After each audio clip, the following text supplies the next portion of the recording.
né? o preço... É que eu sempre falo É. isso, né? Pro pessoal que vai começar, o até que tá assistindo a gente eventualmente, eu quero comprar Bitcoin e tal. Posso comprar Bitcoin agora, né? É uma pergunta que acontece com frequência. E eu tenho uma pergunta pra você também, Roxo. Pô, Roxo, você fez bastante lá o programa que você fazia, pô. Eu até assistia na televisão. Antifrágil. Os antifrágeis lá com o Rita Band. Pô, você tem também um amigo, o Urich lá, que é seu amigo, também gosta muito de Bitcoin. Você acha que eles são mais voltados ao Bitcoin por quê? Qual que é a sua visão? Porque pra eles você tem que ter muito Bitcoin, né? Eu vi até o Urich comentando um post lá do Otimista, que o Otimista bateu $109 mil. Ele vendeu uns $50 mil lá. E eu vi o Urich cutucando, nossa, que merda, trocando por real, tá ligado? Como se o que você acha, assim, deles, assim, gostar muito, assim, ter aquela fé no Bitcoin? Então, assim, a minha opinião ainda é a mesma. Vai depender do percentual que você tem e do percentual de seguro, percentual do barbell. Existe a possibilidade de você ter, como eu falei, 30% na carteira. Você tem que ter seguro, você tem que ter convexidade, você tem que ter uma série de coisas. Eu acho que o Richard, por exemplo, é preparado para isso. Sim. O Urich, ele é um analista econômico, eu não sei se ele entende de investimento. Entendeu? Eu não sei se eu for discutir com ele uma convexidade, uma opção, Ele não é um economista, não, Roxo? beta, seja o que for. Ele não entende de portfólio de investimento. Mas o Nico não entende, o Bruno Perini não entende. Se discutir o que é maximizar a entropia, esses caras vão ficar coçando a cabeça, eles não entendem, nunca sentaram numa mesa, passaram anos operando e tal. O Urich trabalhava numa empresa de elevador, entendeu? Então, assim, ele é bom de comentar. Ele não entende de portfólio. Polêmica. Eu amo o Urich, adoro o Stormer, o Leandro foi meu sócio, fui sócio da Leandro Stormer. Que sério? Fui sócio da Liberta, ajudei a fundar. Mas entende de portfólio quem tá há anos mexendo com drawdown, com volatilidade, com payoff, com prazo, com duration, entendeu? E esses caras... Analisar ativos e eventos econômicos não te qualifica a ser uma pessoa que realmente entende de portfólio. Mas, Por exemplo, eles não leram o livro técnico do Taleb, que explica lá o que é entropia, o que é maximização, o que é uma série de coisas. mas muitas pessoas do mercado, principalmente falando de Bitcoin, entendem que o Bitcoin o seguro. Certo. Seria o seguro, né? Porque você tá falando assim, tem que ter Bitcoin, mas tem que ter seguro e tudo mais. Mas uma galera acha que o Bitcoin é o seguro, né? Acho que o Urich tá meio que nessa onda, né? Obviamente a gente precisaria do tempo para provar essa tese ou não, né? Talvez. Mas de qualquer maneira, eu estou dizendo, é falta de ter sentado numa mesma tesouraria e entender como é que é a dinâmica da variação do portfólio. Eu acho que o Bitcoin é o seguro em Bitcoin, mas em dólar não dá para dizer que ele é, porque de fato ele pode desvalorizar. Mas e se acontecer uma crise e ele realmente se provar a reserva de valor?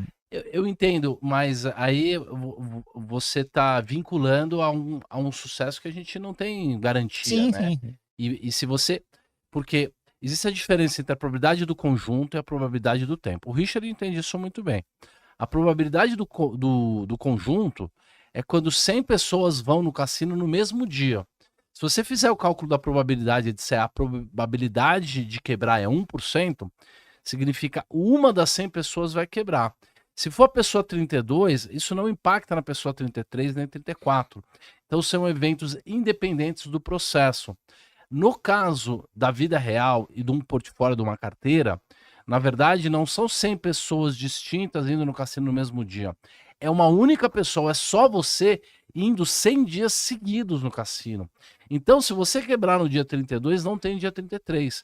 E existe um negócio chamado critério de Kelly, que é, se você colocar mais do que 30% em alguma coisa que pode perder 99% do seu valor, e você fizer o balanceamento dinâmico, o rebalanceamento, cada vez que essa coisa que você tem 30% da nossa carteira, ela cair tipo 50%, você vai comprar, vai tirar de 15% do dinheiro bom e colocar nisso que está caindo. E vai continuar fazendo isso.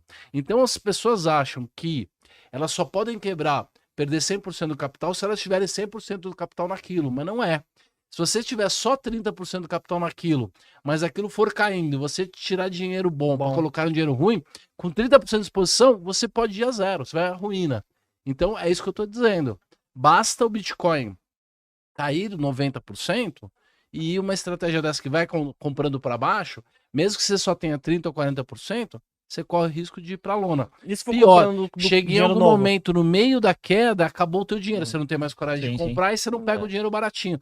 Quem está abaixo disso, ou tem isso e tem seguro, tem um ouro, consegue fazer alguma coisa que você não corre esse risco do dinheiro todo da carteira ser drenado por um furo, né, um furo ali na tua caixa d'água, então aí dá para você se expor um pouco mais. Só que, obviamente, o histórico é muito curto, e aí que é o problema, mas Sim. até o momento, o Bitcoin já caiu 3 ou 4 vezes, 90, 80 e poucos %, Sim. o que para qualquer outro tipo de ativo seria irrecuperável, e ele recuperou a todas as Mas vezes, né? Até o momento. se você tinha até 20 e poucos %, você pode aproveitar perfeitamente esse movimento. Sim. Porque você foi comprando ele na queda, ainda mais se você tinha alguma maneira de você medir valor. E aí, como ele tem a opcionalidade, na hora que ele subiu, multiplicou 3, 4 vezes, você também deixou ele andar e foi descascando aos poucos. Aí, beleza. O problema é você fazer a entrada na hora que ele cai os 90%, você sim, fazendo o que preço médio. é o caso do médio, né? O preço... É que eu sempre falo isso, né? Pro pessoal que vai começar, o Antec que tá assistindo a gente eventualmente, eu quero comprar Bitcoin e tal. Posso comprar Bitcoin agora, né? É uma pergunta que acontece com frequência. Cara, você pode, mas agora tá muito mais perigoso do que já esteve meses atrás. 6 meses atrás. A margem de risco, né? risco é maior, é muito menor, né? Agora. Mas será que esses caras que compraram Bitcoin lá atrás, igual o caso do Urich, do Rittenband, sei lá, até do Perini, será que eles não estão com um lucro muito bom que deixa eles muito confortáveis, Sim, né? não, mas isso tá até pra mim, assim. Nesse modelo também é isso. Se você tinha 10, aí ele foi para 20. Aí você vendeu um pouquinho, aí depois virou 30, aí vendeu. Então você pode ter mais que você tem gordura. É isso. Não tem problema nenhum.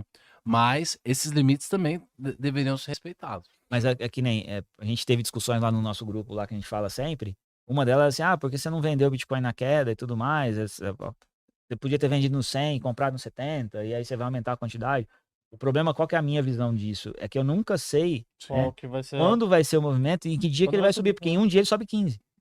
Em 2 dias ele sobe 30. É. E aí, se você tentou sair para comprar mais barato, eventualmente você perdeu 30% de alta, você perdeu 90% do rendimento, né? Tem até essas estatísticas, né? Você só vai vender um pouco quando ultrapassar a exposição. E inclusive uma exposição. Fazendo o balanceamento. Eu e o Marcelo fizemos muito teste de balanceamento. Se você fizer uma média que vai aumentando, aí não tem problema nenhum. Cada vez que ele subir, você vai aumentando um pouquinho, vai descascando um pouquinho, você está fazendo bem para a carteira e para o ativo, ele também está aumentando a participação dele. Quando ele volta, você compra tudo de novo, então você pode aproveitar todos esses movimentos tranquilamente. Usando opções, então, aí dá para fazer coisas muito legais. Dá pra voar.